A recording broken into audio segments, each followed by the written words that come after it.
Hi, I'm Alex Hansen. We're at Display Week 2027 for Hyphy.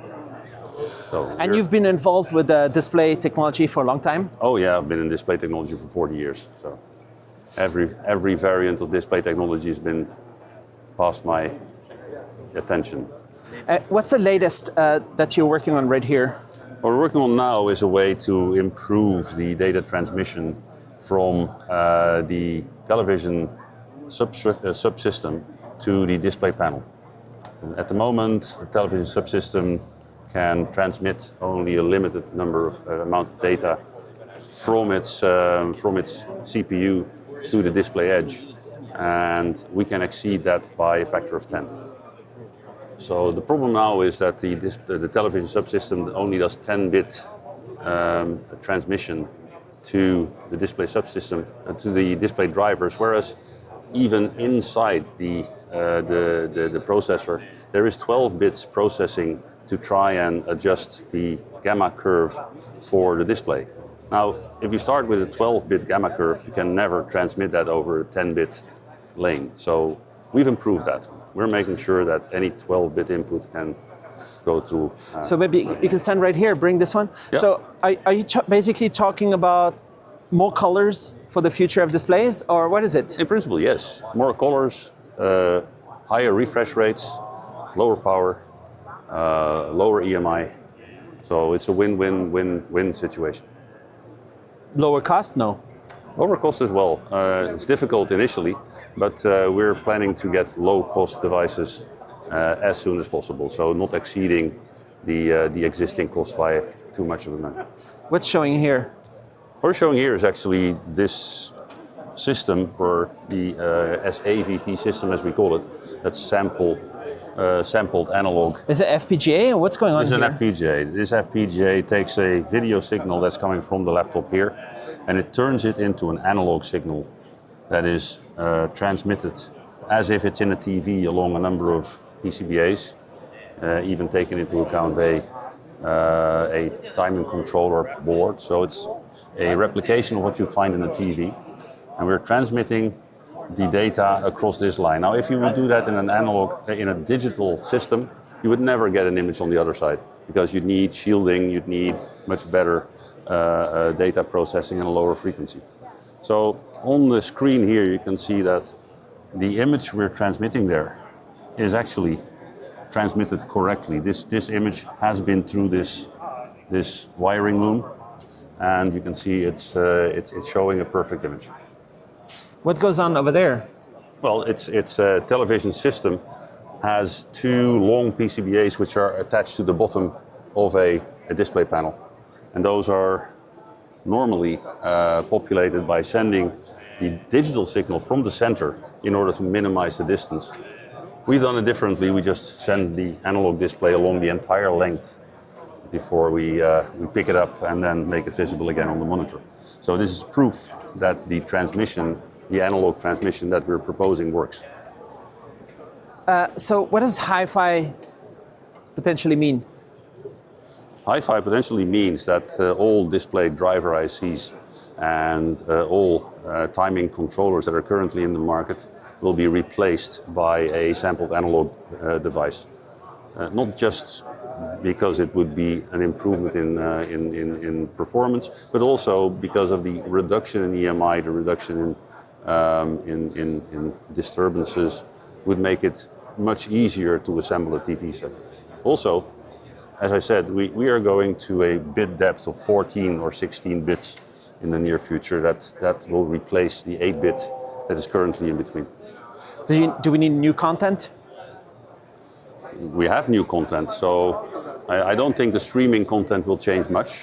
You can always drive streaming content, but most people now have synthetic content like games, and people that play games want to have fast refresh rates, they want to have deep colors, and so that is the reason why you can actually implement this and have a much better television set than so far was possible.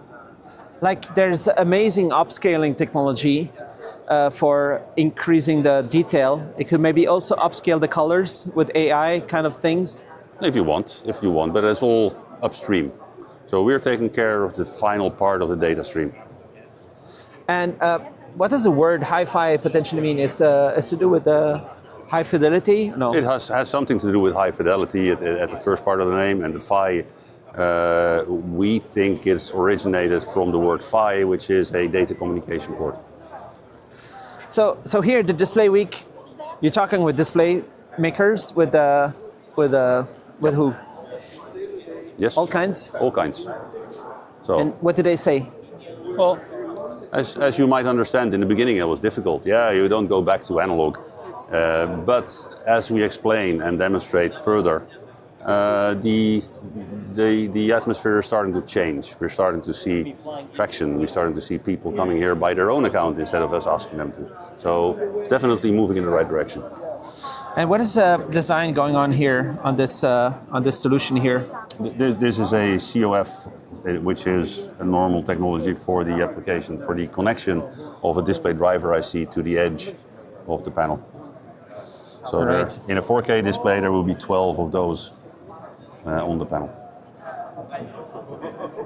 And what can you do for 8K displays and 16K displays? Oh, it works just as well for 8K and 16K, but we don't see a real 8K development going on except in autostereoscopic 3D displays. So there you see an increase in resolution. We can easily adjust to that. The image here shows an 8K display, and we already calculated that a 16K display is possible to make with high refresh rate, which is also an important thing to mention. Sometimes when I see TVs, like TV like this one, I hear about MediaTek, Realtek, these kind of chips. And sometimes some of the chips are really helping with the whole image, like rendering and everything. And sometimes it's just the multimedia stuff. Well, the chips they are making are called SoC, system on chips. And the system on chip takes care of all the pre-processing, rendering, backlight control, maybe other stuff that goes on inside a television set. So the MediaTeks of the world are important for this image processing sequence. And where do you fit into we have the display driver IC, such as you have here, but this is a receiver.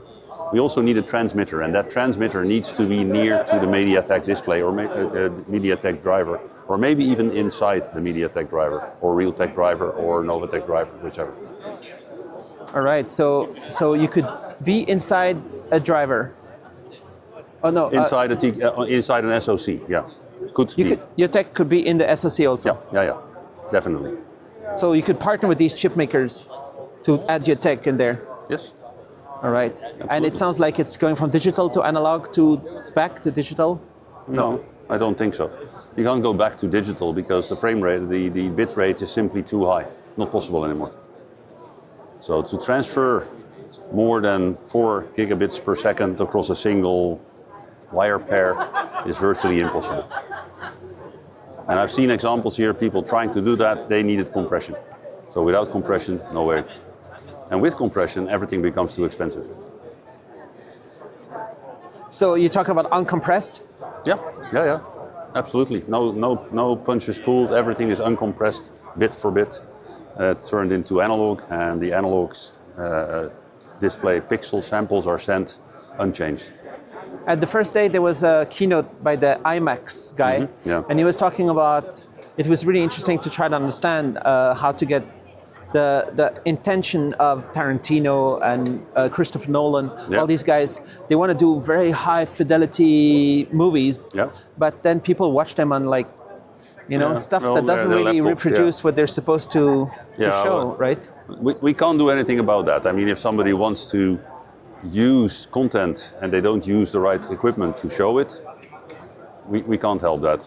We're only concerned about anything between the SoC and the display itself. Whatever Quentin Tarantino does before it actually reaches the TV, we can't improve that. We can't improve what's not there. But can you help design better TVs? Like much higher quality for the future? We're doing that. So 14 bits is much better than the current 8 bits. So, and if you understand what 8 bits means for the current television, everything that's dark gray on these televisions isn't completely resolved. So you'll see color banding in the dark areas.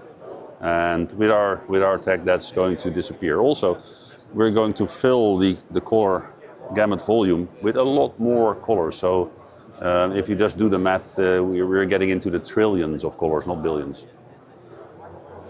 When there's stuff that's called Rec 2020, and when Dolby is doing something, the other guys are doing something. Oh, Rec 2020. HDR10, HDR this. Yeah. Do you need a new specs for what you do? Oh no, absolutely not. We're transmitting 14 bits. So what Dolby does before that is fine. If they do 12 bits, we take their 12 bits and send it. At this moment, the display driver takes the 12 bits, turns it into 8 bits and sends it. So you see the advantage, right? So you lose 4 bits if you take the 12-bit Dolby and send it to the display, which is crazy.